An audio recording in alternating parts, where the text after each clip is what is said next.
had a mishap. If you are watching this on the rebroadcast, like usually I talk about all my magic in the beginning, but I'm just going to say this.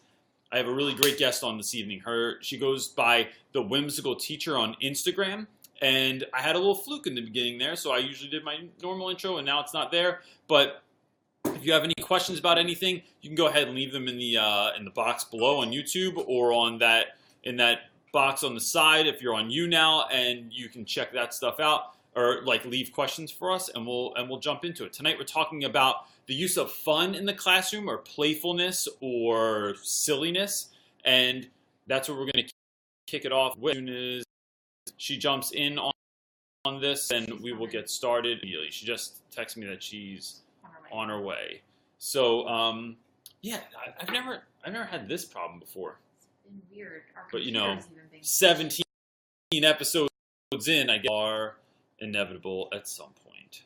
Oh, there's a Whimsical Teacher. All right, I'm going to guest you in now and try and do that. Hopefully it works. Because I don't know what to talk about anymore. Connecting? Is it working? Yes! It is. Hooray! You win. I was going to wear a fake mustache tonight, and then... Oh, that's too bad. Now I know better. Next time I know that's what I should do. No, you know. You look fabulous like that.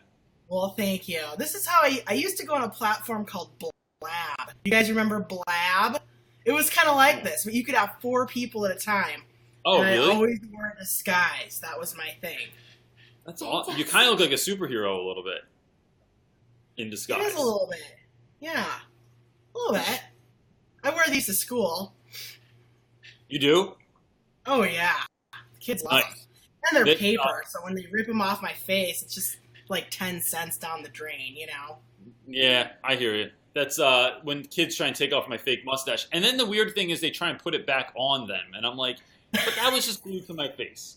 It's a little bit gross. I like it when they take your mustache and then they stick it on their nose, and then they try to give it back to you. It's like, nah, I'm good. Yep. Thanks. Yes. I have a fake mustache and beard that I used to wear when I was younger because I couldn't grow a beard, and I keep it in my desk drawer. And kids have been wearing it for like 12 years, and they're like, "You put it on, Mr. Reynolds." I'm like, "No, never again." So much nasty on that. I keep it. I never get rid of it, but it's for others to enjoy. I'm not using that.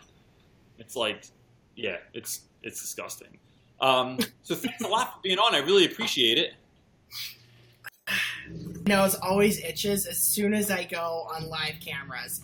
So it looks like I'm probably doing something bad, but I'm just itching my nose, I swear. It looks like I thought you fainted for a second. I wasn't sure what happened there. So since I'm late to the gig here because my computer, I don't know why I was doing that, but when you sent that picture to me of all the people that were already posting things, I couldn't see any of that. So I don't know. Must have been some kind of fluke.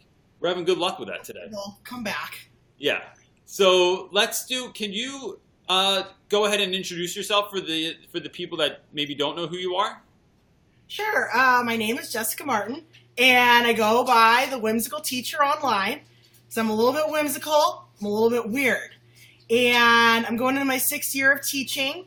Last year I taught middle school, but before that I taught all 5th grade. And I subbed for a few years. I didn't become a teacher until I turned 30, so I had a bunch of weird jobs before that. So I think that's why I'm a little weird and different, have a different perspective on teaching, because I really went into it as a second career.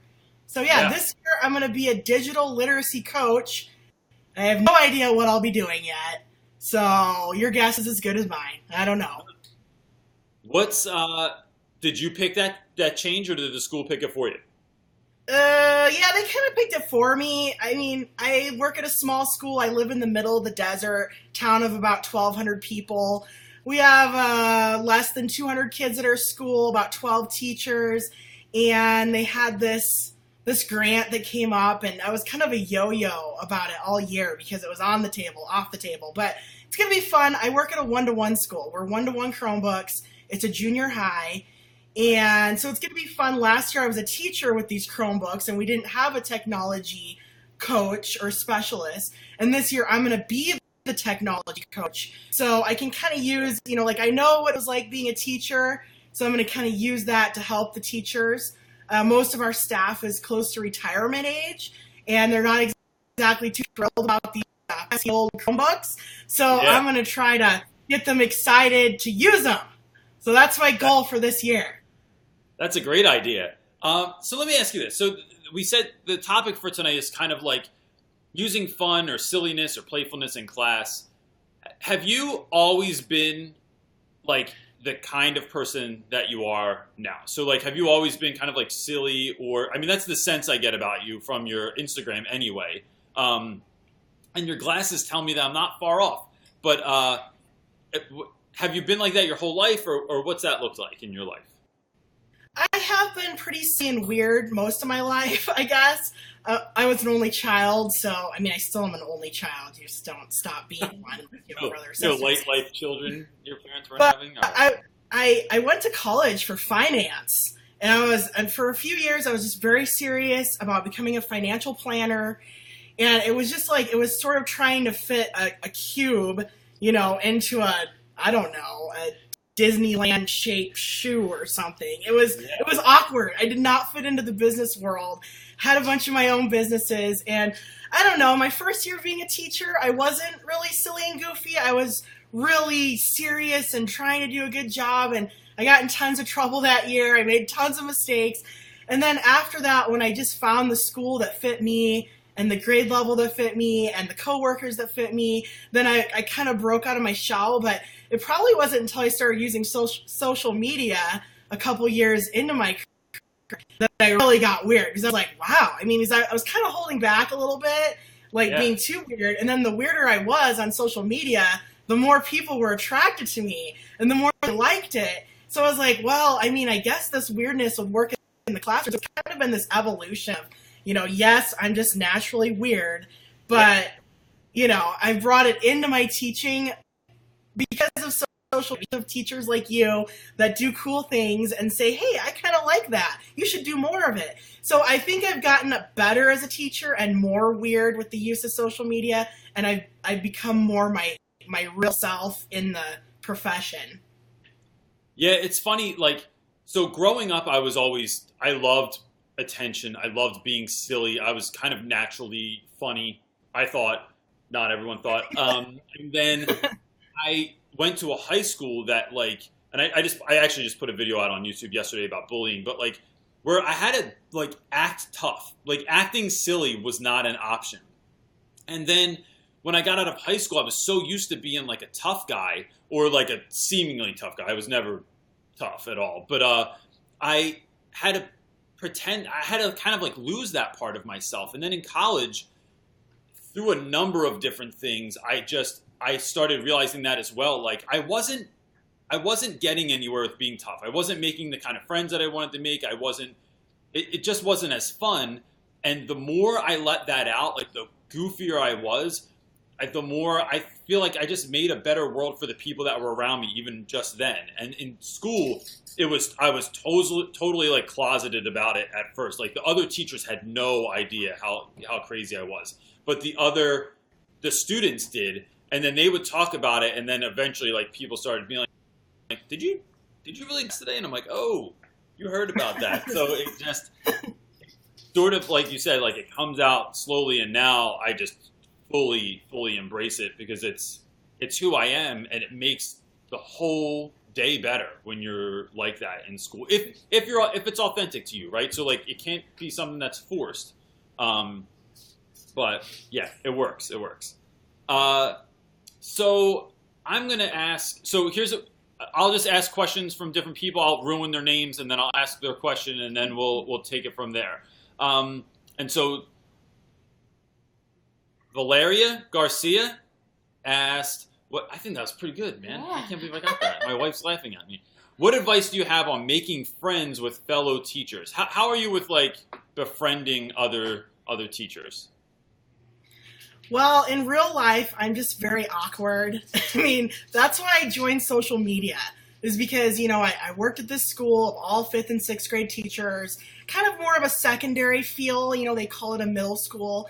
And, most of the teachers were really serious. I connected with one or two, but I was just like, gosh, there must be more people that are sort of weirdos like me. And that's why I joined social media, to find the weirdos. And I mean, since I joined social media, I started with Periscope, Instagram, I do Twitter chats, Facebook groups. I mean, since I joined and I really found my people, I mean, I've never been happier because I found people that have the same educational philosophies as I do. And I live in the middle of the desert in a very conservative area, in a very teeny tiny town, hundreds of miles away from friends and family. So, I mean, I needed that social media outlet to find my teacher friends. And now, even though they're online, I've met so many of them in real life, hundreds, you know, face to face. And now I feel like, you know, I really do have my teacher community. It's just my colleagues are in New Zealand and Canada and New York, and they're not in my building necessarily, but they're still around me every day, which has been a lifesaver. I don't know if I would have made it this far without that. Yeah, I mean, I definitely have made friends at school, at this school than at my previous school. But, you know, even at my previous school, I just started small, and I wanted to create like a world that people wanted to be a part of. And so we would have like secret parties. Like, so at my old school, all the kids would leave for gym and for lunch. And so we wouldn't see them for over an hour. And we would like out in the back of the school and like grill up hamburgers during our prep and stuff, just to do it, just because it would be hilarious.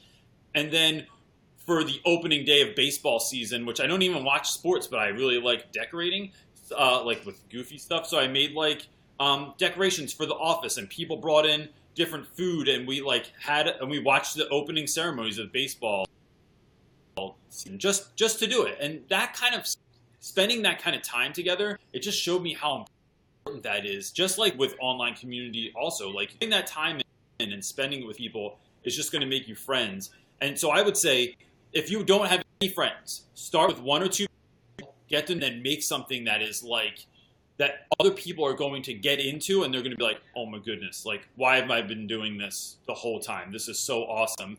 Because really, I feel like social is just like that. Like, there are people even here on the side that, I like Miss May, One Fab Teacher. I don't know if you're familiar with her, or Kate the Sleepy Artist, she's known as now. Like, I am kind of pissed that they live so far from me, because I would love to hang out with them. It's like, where have you been? You live all the way in Texas or California, and I'm in New Jersey, and I really wish we lived way, way closer than that, because you're right, like, you find these folks and you're like, man, we should just start a school together or something.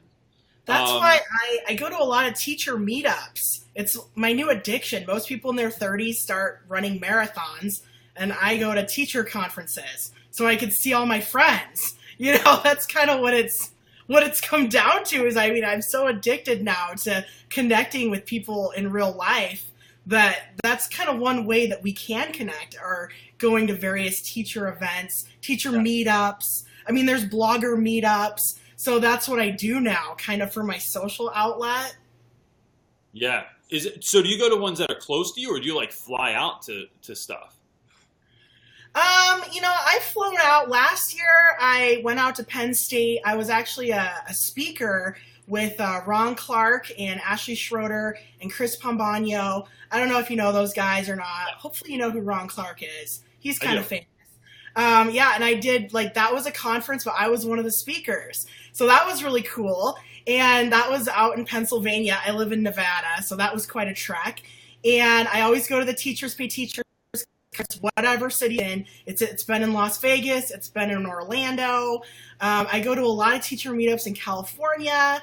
You know, if you join the Facebook groups, you can find your people locally. And I've even met people just from telling me that live in, you know, 50 miles over, you know, down the road, which sounds like a lot, but here it's very uncommon to meet someone 50 miles away that lives in a teeny tiny town like you do.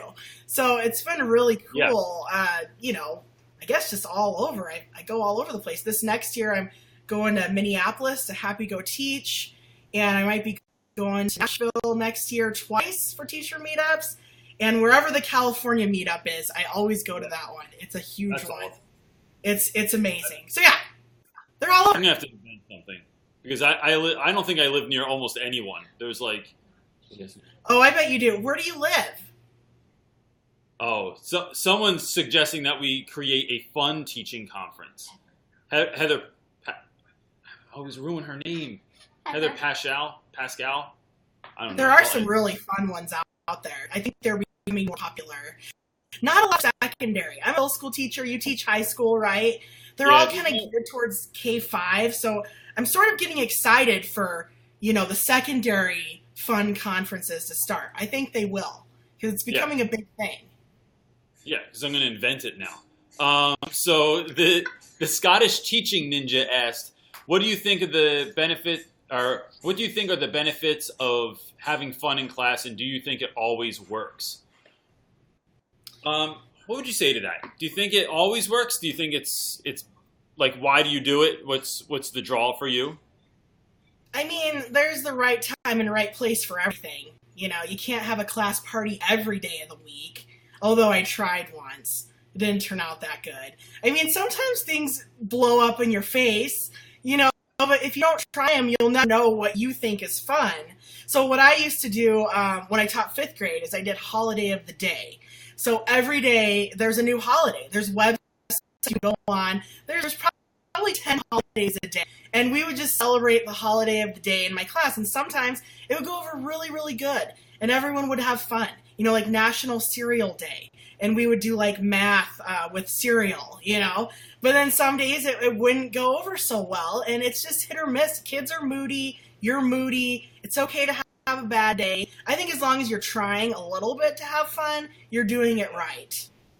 Yeah. And sometimes it's like, if it's not what you normally do, right? So like if you're a pretty serious person, like I think you should lead with that. And you can be that person. But if you are willing to have fun or be silly, or you have kids that like will go along with doing that, then you should do it. And you're right. Like some days I'll go in and I'm feeling great, but I realize that like everyone got yelled at in the class before mine, or something bad happened in someone's life that morning. And, you have to feel that out. It can't be forced. You can't, like, one of the things I learned even being a parent was like, when my kids would fall when they were little, I tried to do that thing where you just try and pick them up and make them laugh right away. And like, you're all right.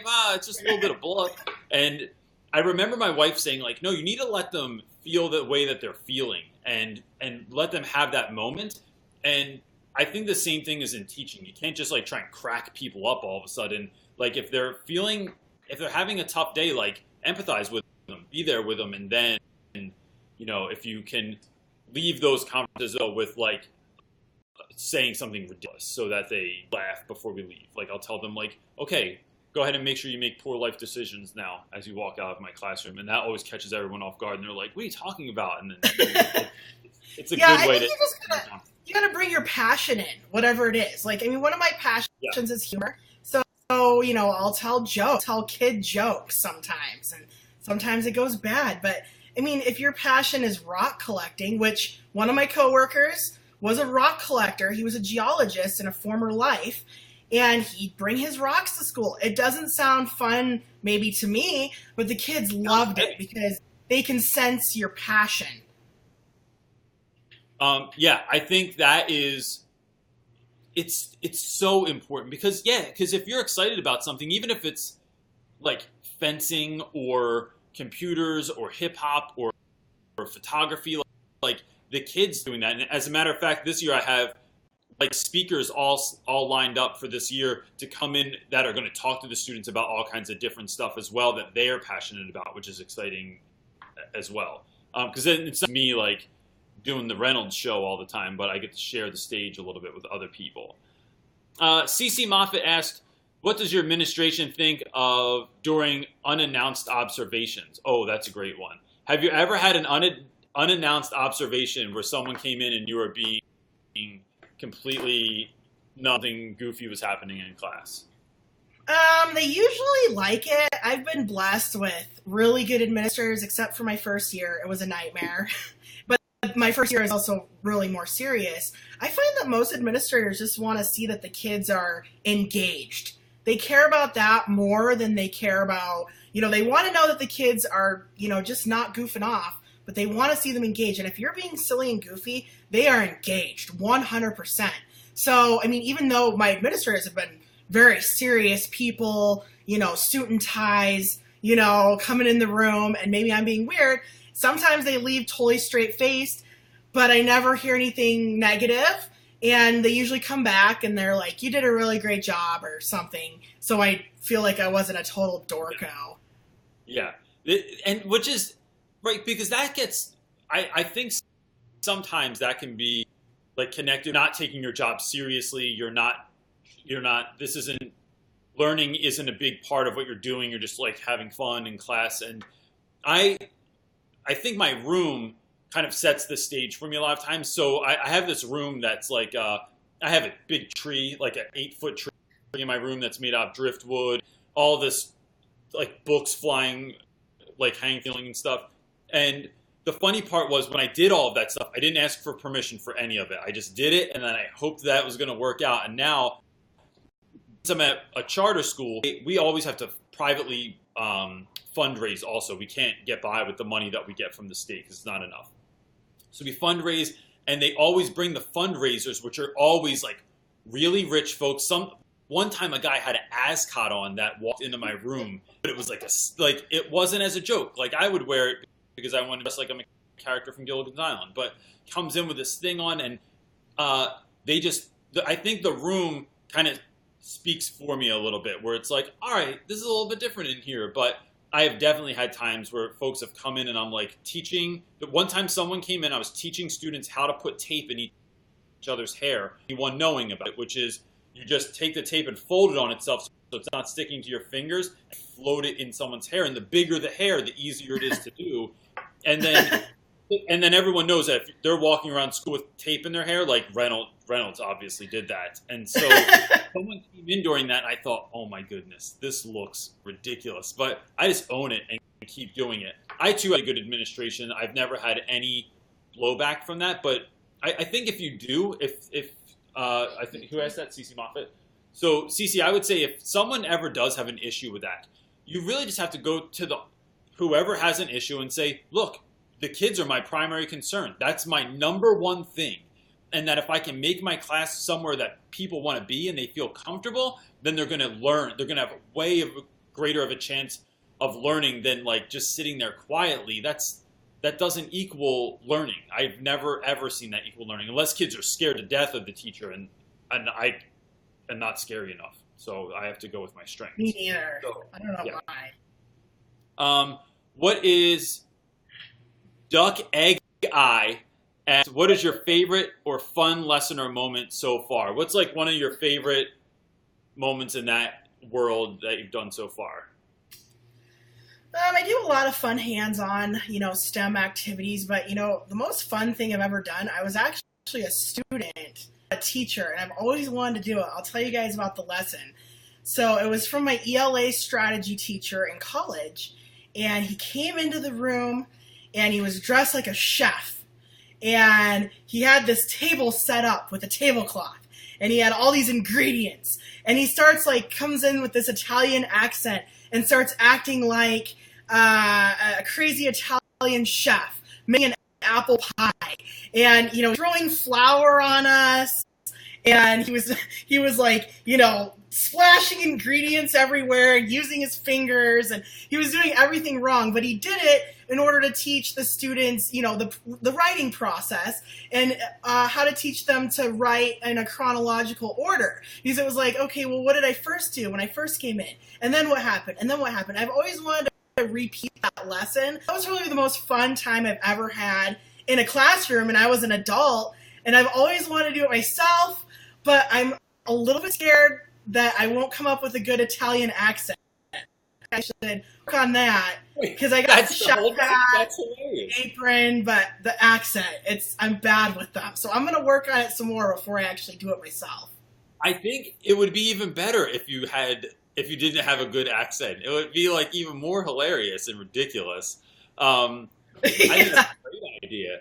I think in terms of silly, I mean, a bunch of stuff pops to mind. Like, so I have my guys, like I teach all boys, so it's always my guys. So we did a lesson last year where I had them listen to this poem by this poet that I really love called Derek Brown, and it's called A Finger, Two Dots, and Me. And we practiced imagery, and so I had everyone lay on the floor or sit somewhere in the classroom. You had to close your eyes, and then just imagine all of these kind of things that these visuals that he's creating with words, and we learned about imagery through that. Or every time we start learning Shakespeare, I have this lesson called Why the Hell Does Shakespeare Teach Like That? And then we take a Snoop song and I give the kids the lyrics to it, and I say, you have to circle every single word in here that my grandmother would not know what it is.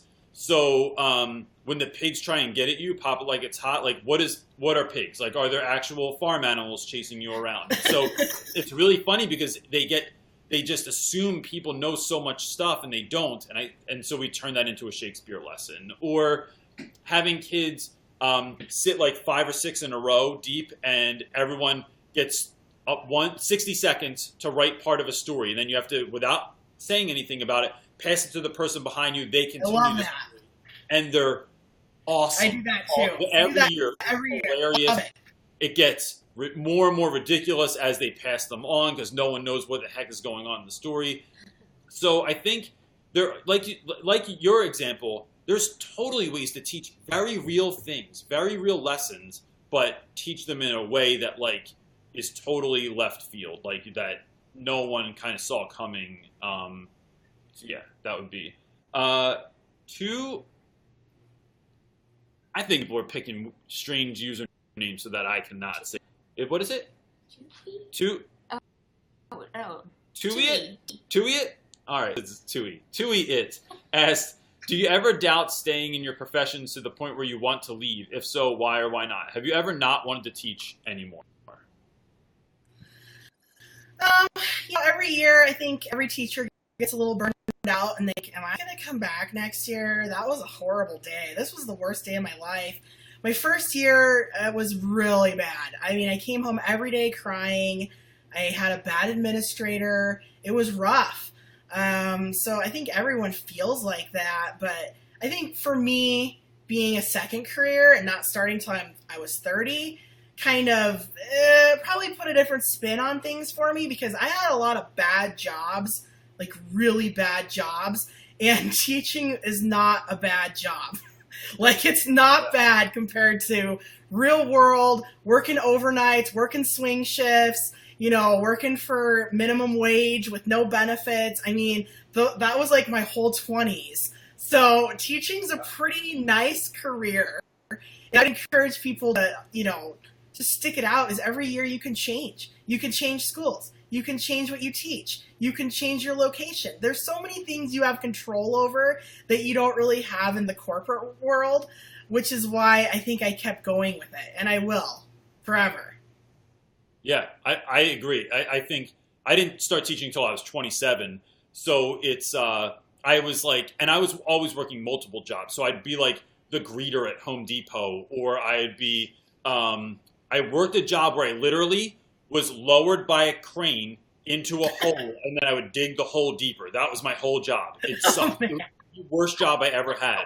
And so I started teaching, I tried to go back to that job the next summer just to make extra cash. And I'm like, I can't do this anymore. The hardest thing I do all day is staple. Like, sometimes my hand gets like cramped up because I stapled too many papers. And it's really, it's hard on a different level. Like,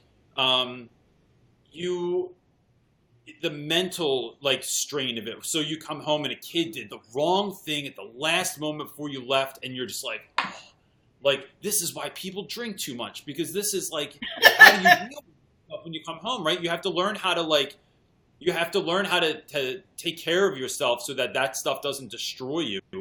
But really, it's a lot about what you make it. Even if your school is totally hard and they feed all of your lessons, and you can still make fun out of that. The only job I've never been able to make fun is I worked at Taco Bell for a while, and I hated it so much that I was like, I don't even want to have fun here. This is miserable. But every other job I've ever had, even working in the holes, I would just like sing dumb songs or like goofy stuff to like, because you're in a hole all day. Like, you have to do something to make it fun. what was the other question? Senior S is asking, what's the best strategy for when a lesson that you thought would be engaging is a flop? That's tough. What do you do if you think something's going to rule and then the kids are like, nope, we're actually disappointed in you right now because this sucks so bad? I either scrap it as soon as I realize it's a failure and bring in a fun lesson that I know isn't, or just roll with it and just chalk it up to kind of a bad day. Because not every lesson's going to go that well. Sometimes I spend 10 or 12 hours, especially for review time. The principal's coming in. It's my yearly evaluation, and I spend all this time, and then it doesn't go the way it's planned. And of course, I play it all the way out. But if it's just, I'm trying this, and the kids are all off task, they're not engaged, they don't like it, I stop class in the middle of class, 10 minutes into class, whenever I need to, and we do something else. And then you could do that as a teacher. You have that ability. You have so much control to do those things. It's like you're a director of your own movie every day. Yeah. I mean, I don't know. I guess it might be different if I taught elementary. I'm not sure if I would handle it exactly the same way, but I often just stop and ask the kids, like, why isn't this working? Like, what could we do to make this better, to make it different? Like, why? Like, this is why I thought this was going to be great.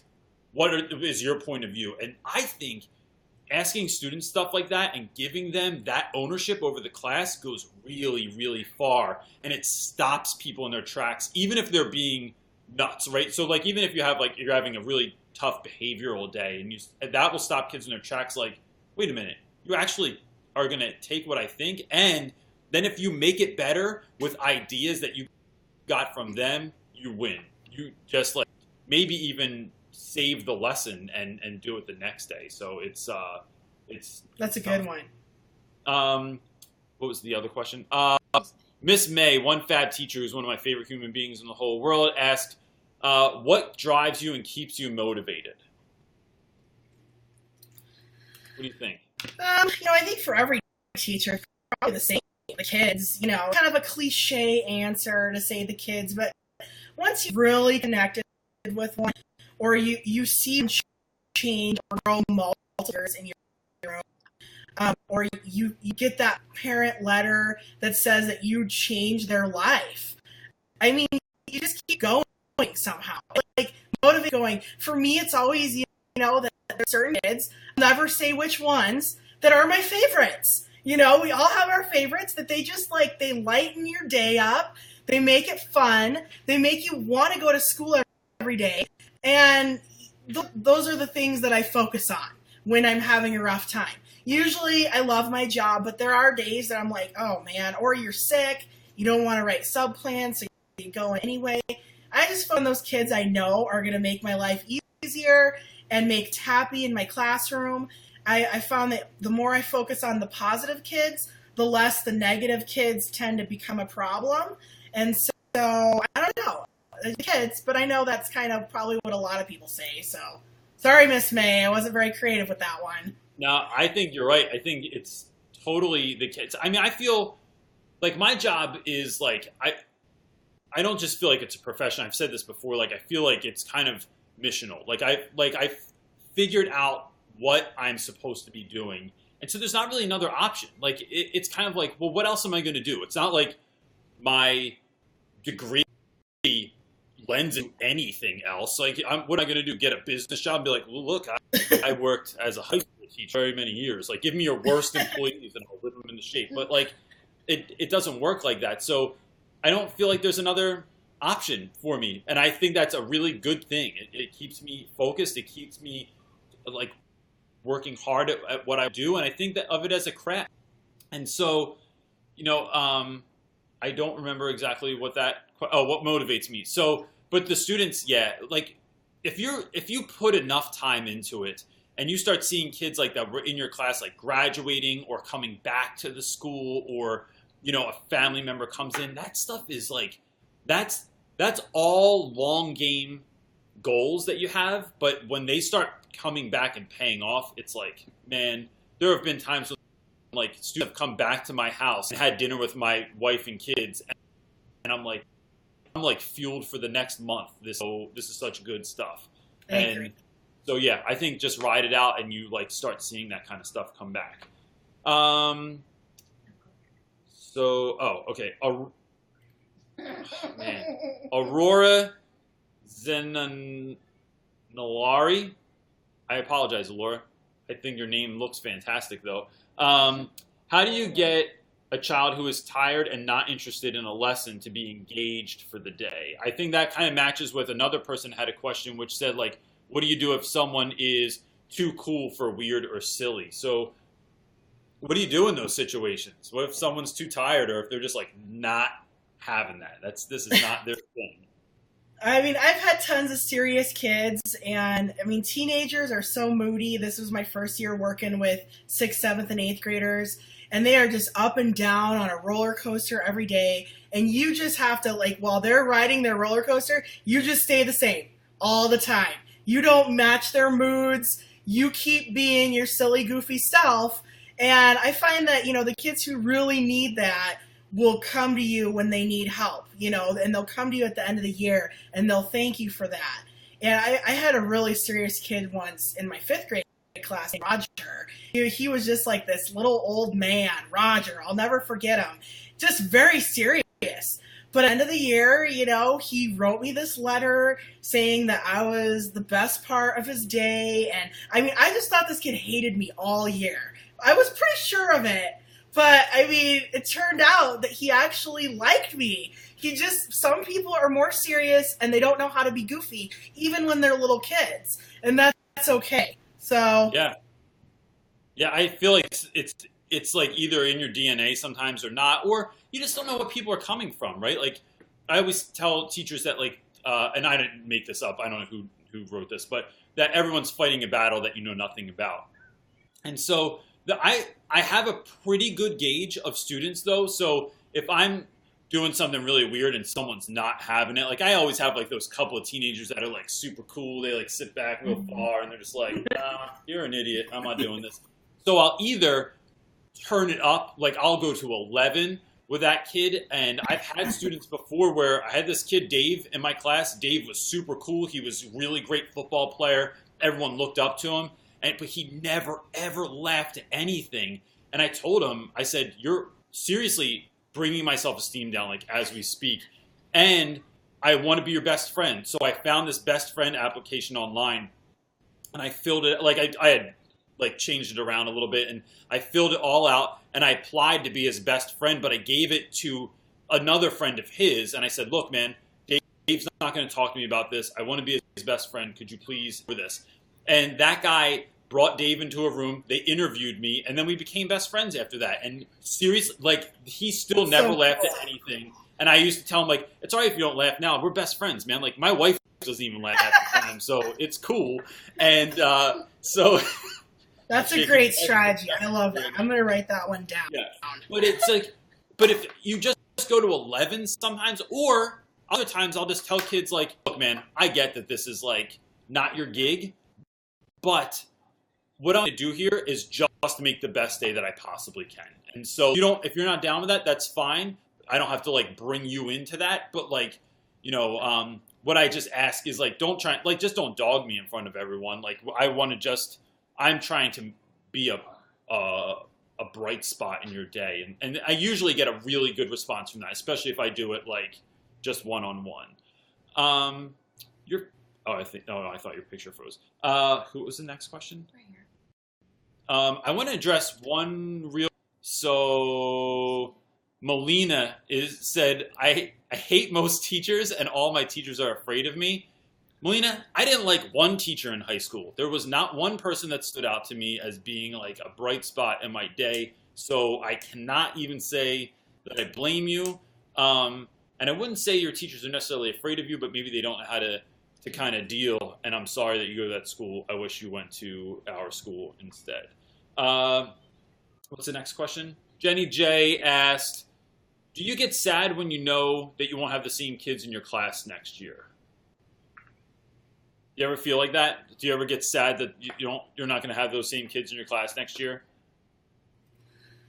There's always a handful of kids that I'm sad to see go, but I think the greatest being a teacher is that you get, it's like a revolving door of new cool people. So yeah, I mean, sometimes you're a little sad to see some go, and sometimes you're real happy to see some go. Just the way just the rules of the game. It never gets boring, and that's one thing that I've always had a problem with as an adult, is I get bored easily. When you're working in a corporate setting, you have your same coworkers, sometimes for 6, 7, 8 years at a time, and they can be real drags. As a teacher, you know, you get new coworkers every 180 days. Bring them on. Brand new coworkers. All right, here we go. Not just coworkers, but I mean, I consider the students to be my coworkers because we're in it together, we're working towards the same goal. So, I mean, I like it. I like that they leave. I know that sounds bad, but I like meeting new people. So it's a win for me. Yeah, I agree. I think and that's one of the great things about teaching in general is, like, and you alluded to this earlier, is like, if things aren't going well, you could just start over next year, and chances are those kids have no idea who you are, so you can still just be whoever you want to be that year, and the kids will just assume that you were always like this. So just take it from there. There are always some kids that I am sad to see go, but the great part of my job is I teach most of the 9th graders in our school because it's a very small school, and so 10th, 11th, and 12th grades, for some reason, they always remember my class as being like 100 times better than it actually was. And so they come back and they're like, oh, I missed your class so much. And I'm like, dude, you slept all year. Like, you never look like you did anything, or you complained all the time.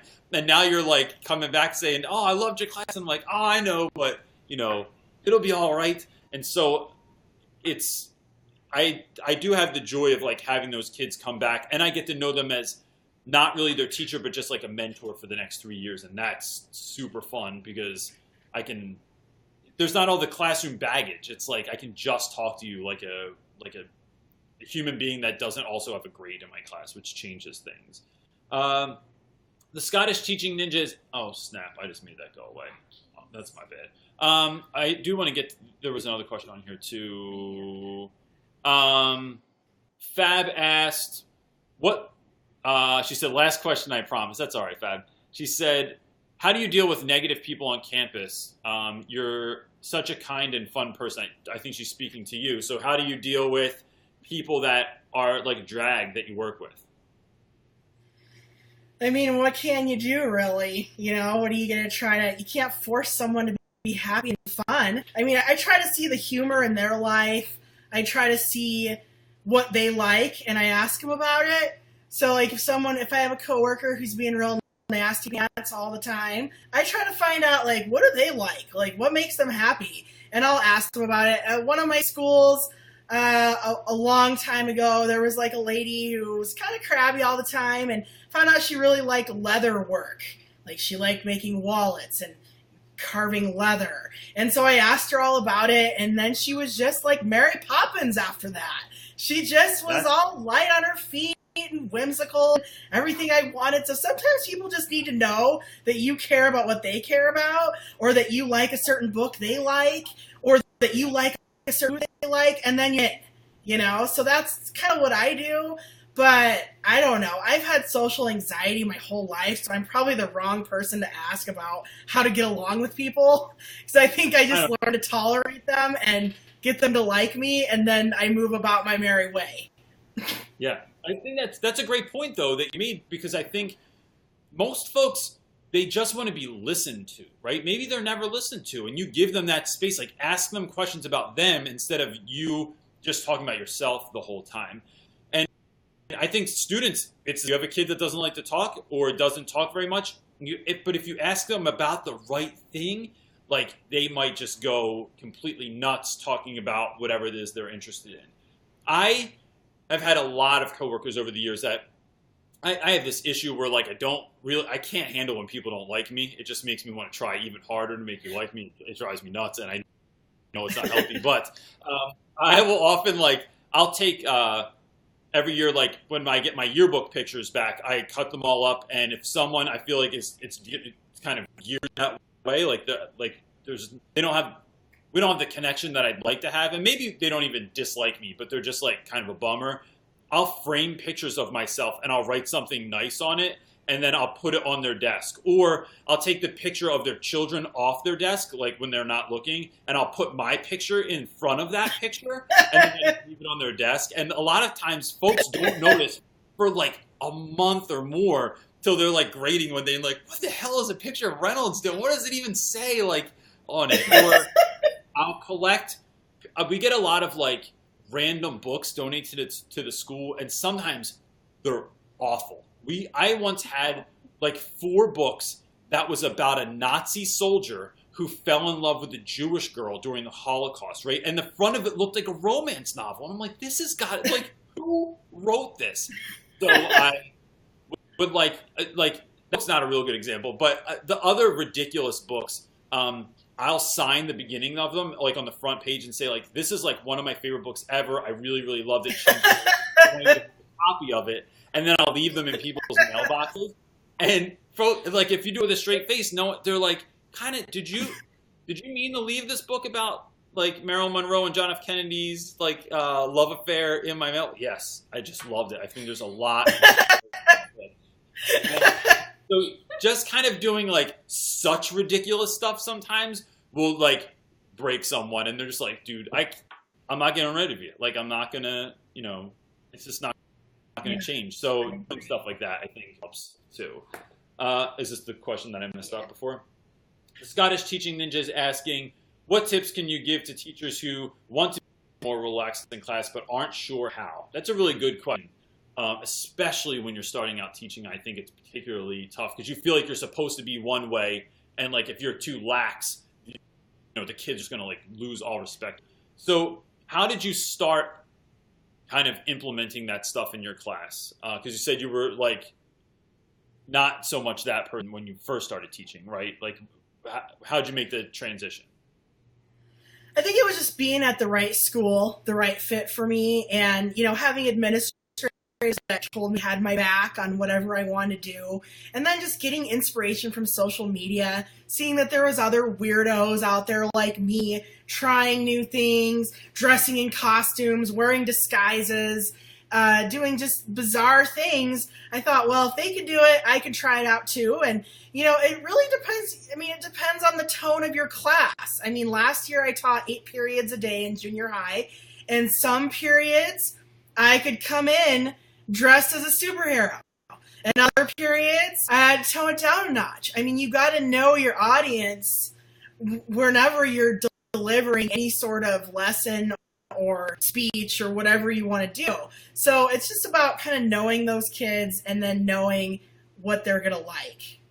Yeah, I think that's a really, really good point. And I would mirror that with, or kind of just go off of that as saying like, yeah, I've had classes before where I just can't do the super fun stuff. Like even like the idea where I had like the kids laying on the floor last year listening to this poem, there was a class that day that I just couldn't do it. And kind of the fun part of that is they hear about it, right? Like, so everyone knows what they're going to do in my class typically before we do it. But when I stop short of doing that in a class and I say, I literally cannot trust everyone in this class to lay on the floor without touching someone or hurting someone. Like, I don't think that you're there yet. And I don't tell them that we'll never do it or that you're bad and you can't handle it. I'll say, I don't think we're there yet. And if we can get there, we'll start doing stuff like that. And that can have a really big effect on your class and help them to kind of like, self-regulate themselves is kind of redundant, but that idea of like they are kind of calling the shots on each other. Amir, who is one of my students, Amir Williams, asked, I have a question. If being weird or silly isn't allowed, would you still teach? Is there a replacement for silliness or fun? I don't think so. I mean, I think when you're working with kids, it's sort of assumed that silliness and fun are going to go hand in hand. I mean, because children aren't miniature adults. They're children. Kids are, and teenagers too. I mean, this is a part of their personality. There's a reason they like cartoons and silly jokes. It goes with their development, and that's why I chose this profession, is because my personality matches where they're at in their development. So I couldn't imagine a world where it wasn't allowed. I mean, maybe some sort of communist regime or something, but I probably wouldn't work in a place like that. So Yeah, I can't imagine it. You know, part of me would say yes to some extent, right? Because it's about the kids, right? It's not just about me. So it's like I want to be there for the students that I want to be there for. But I just don't think that would happen. Because I think I'd figure out a way no matter what. So like even in the most boring PD that I've ever had to sit through in my life, I figured out some way to like do something to amuse Elf. Like if I wasn't interested because we were watching the same thing we watched the last 3 years, like I'm not interested in it. So I figure out ways to like have fun or make people laugh or do something. And I just think if you're that person, you can figure that out anywhere. Like you figure something fun out. If you miss your flight, if you're waiting too long in a restaurant for your food, if you're sitting with your kids in a doctor's office and it's super boring, like that's part of who you are. So you just start figuring stuff out to do. So I don't think that could happen is my answer. Jackie, is it Jackie Osaki? That's a great name. Did I get it right? Nice. Thanks. Here you go. What are your thoughts on direct instruction? What are your thoughts on schools that only use direct instruction? I'm not exactly sure that I know what that means. Do you know what direct instruction is? I guess I'll just assume that they're talking about, the teacher, the sage on the stage, the teacher that sits there the whole class and they don't break into groups or do any kind of group work. Or it's just, and there are schools like that. I have heard of schools. I actually have a friend, an old friend, that went to school where she has to read a script every day from the time she gets there till the end. There's a script, and she has to read every word on the script. So, I mean, I think it's really going out of style. I don't think it's very popular anymore. You need communication and collaboration. But I don't know. But I think the neighborhood school, the neighborhood that I live in, the teachers, like every teacher, it is complete. The elementary school is completely planned out so that like on February 2nd at 2 p.m., everyone's teaching the exact same thing at the exact same time. And if the kids don't get it, we got to the train keeps moving. Like you better jump off or whatever, like get together because we're going to keep going. And I think some schools we're getting away from that. I know my school, I have complete autonomy in the classroom. I can do anything I want. I can teach any books that I want. I can teach however I want. So even if there's different 9th grade teachers, none of our classes look very much the same. But I can see schools getting like, my sense is that they get nervous of like, well, what am I supposed to do then? Like, we want the test scores are so important to them that of course they're going to regulate every single other thing and make it so that like literally a machine, like a robot could go in and do it and you get your results that you want. So I think, I've had this conversation with my wife before. I think if I did teach in a school like that, I'd still figure out a way to kind of work around it. And I think that because I've dealt with other teachers that are figuring that out. They're like, look, when no one's looking, like I'm doing what I want. And then like, it's the old ask for forgiveness instead of permission situation. And exactly. Yeah. And if you have tenured at a school, you have an even better chance of like getting away with some of that stuff. Yeah. Whatever I can get. Yeah. Do you have one? Or that one? Tatinen's class? I'm going with that. Asked, do you have a funny memory from Meet the Teacher night? So like back to school night or something like that. Have you ever had anything kind of like nuts happen? Well, a few years ago, I had a lady come in and start smoking in my classroom. I was like, what? Where do you think you are right now? What is? It was really, really awkward to have to explain to her why she couldn't smoke inside a school in my classroom. and she got pretty huffy, and I had to call an administrator and have her leave. She wouldn't put out her cigarette, so that was weirdest. Like, I don't think it was fun. It was just like happening right now. Yeah. So that would be for me. That would be the number one. Yeah. I've had a lot of stuff. I had a mom once breastfeed in front of me that she wasn't breastfeeding. She removed the part that needed to be removed and then picked the child up. And I just remember thinking, like, I don't know how I'm supposed to react to this, but it just got really all of a sudden.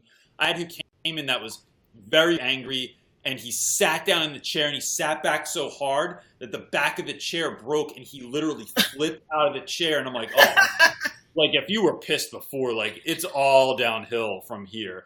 I had someone come in and tell me, I had a dad come in and told me that we just found out that we were having a little girl, and told me, well, do you know how you have a little girl instead of a little boy? Like, these are the steps you take. And I thought, no, I never want to.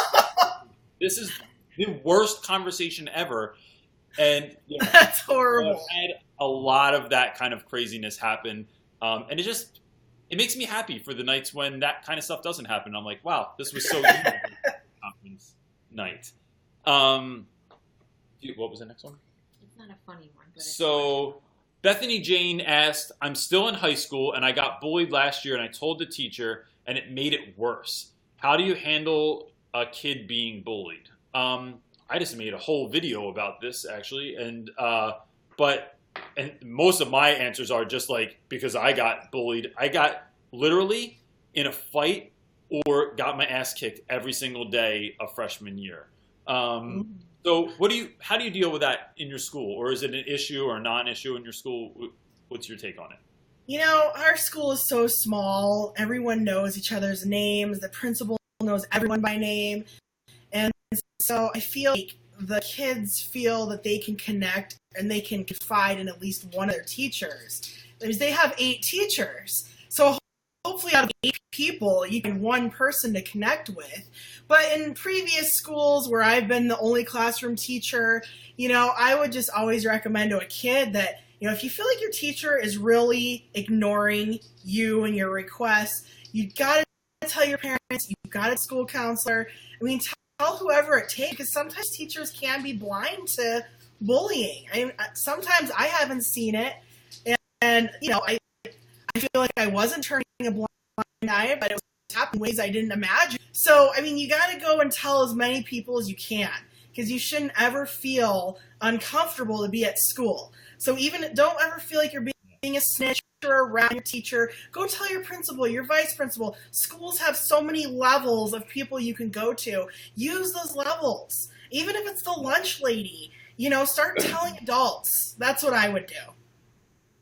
Yeah, I would too. And I think, because if you don't, it's going to be even worse. But I get it. Like, I remember, I think a lot of times I overlook bullying because when you're 14 and something happens, your skin is just not very thick most of the time, right? You have such thin skin that everything hurts. And I know that was part of my gig as a young person was I had never been through anything really, really hard before. And now it's like if someone told me I was dumb when I was 14, I'd be like, oh, that hurt my heart. And now I'm just like, well, you might be right. I have no idea. So, it's easy to overlook that stuff as an adult. But as a student, I get it. Like, if you tell a teacher and they like yell at that kid instead of like having to sit down and actually talking to them about it, trying to figure out what's going on, you might get beat up even worse. I think all of my students go by the snitches get stitches rule, that you don't tell on anyone for anything. So it can take a lot of work to get it out of kids. But, to Jenny, I would say, make sure that you are talking to someone. Like, figure out who the greatest teacher in the school is, who's the nicest, who's the most caring, and then tell them, like, look, this is what I want out of this. Like, have an idea of, like, do you not want the principal, like, pulling the kid into the office? Like, tell them some of what you want to see also, because of what you're afraid might happen. And I think that's, instead of just telling them and letting them do whatever due process is. Like, inform them a little bit too. Oh, it was Bethany? Oh, this is a different question. Oh, I'm sorry. Next question is, and so I would also say, was that Bethany you said? Bethany, if you have a question, if you want to talk further about that, you can go ahead and email me, and I'd be happy to have that conversation with you. If that wasn't like enough of an answer. Jenny J asked, how long did it take to get a teaching job once you decided that you wanted to be a teacher? How did it take you a while since you're living in such a small place, or did you travel there because of the job, or what? I was living in a really big city when I got my teaching license, a school district of 60 elementary schools to choose from, and I ended up meeting my husband, who's a gold miner, and that's why I moved to the middle of the desert. And it's really different living in a rural community because they don't hire you unless they know you. So I really had to start from the bottom. I had many jobs in my old city of 100,000 people. I now, was having problems. So I started as an admin assistant in a computer lab working part-time. And, then that went to full-time. And it took me a whole year to get my foot in the door. But I feel like, if you're really drawn to a school district or you have to work in a certain school, try doing something below your pay grade to get your foot in the door and prove yourself to them that you're okay. That's what I had to do. So it took me probably a year and a half to get a teaching job. I had gotten my license. I was lucky enough to get the 2 jobs that I first interviewed for, and I actually had to pick between them. That's real funny because one of those was in a very, very affluent district. It was a very, very nice school. They had this 8-foot fish tank when you walked in the school. That wasn't like to anything. It was just like sitting there. No one's going to bother it. And then the school was in Camden, New Jersey, which is occasionally rated the most dangerous city in the country. And so that was where I wanted to teach, though. Like, I've always wanted to teach somewhere that needed good teachers, right? I didn't have to be, the superhero of the school, but I just felt like if you need good teachers, that's where I want to go. And I got that job quickly as well. But I always tell folks, if you have trouble finding a teaching job, go to those schools that no one else is applying to. Schools in the inner city always have openings every year. They might have openings in the middle of the year if it's particularly tough. And that, because it doesn't mean it's going to be tough for you. It just means it was tough for someone else. And I find that the 2 schools I worked at, I had a lot more autonomy than anyone else that I knew. I had a fraction of the angry parent phone calls about a grade on a test or something like that. There was a lot of freedom there, and it made it a lot more fun for me because I didn't feel like no one was breathing down my neck. My principal would literally look at the classroom, and I think when he saw that nothing was fire, he was like, all right, everyone's in their seat and looks to be doing something. I'm on to the next class because they had bigger problems to deal with then. My first job was on a Native American Indian reservation.